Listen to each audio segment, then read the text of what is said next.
Berrintzan aukinaban beran barri, eta gero trasteetan hasi nintzen interneten eta hortitzik.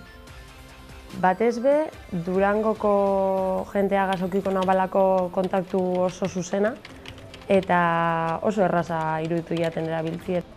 Bai, asko, batez be, udako garaian, ni haurreskuntzako teknikarian azenez lana bilatzeko eta udan umeak zaintzeko asko erraztu duzte lana.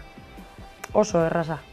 Mapan klikatu, zer nahi dozun edo zer behar dozun klikatu. Oso ona. Egitza izan topo dudazen lanak, batez be umiekin zer ikusi zeukidabe edo ikasketekin edo hezkuntzan, eta oso harreman ona izan dut danekin, eta oso lan esperientzia oso ona aukidot bai.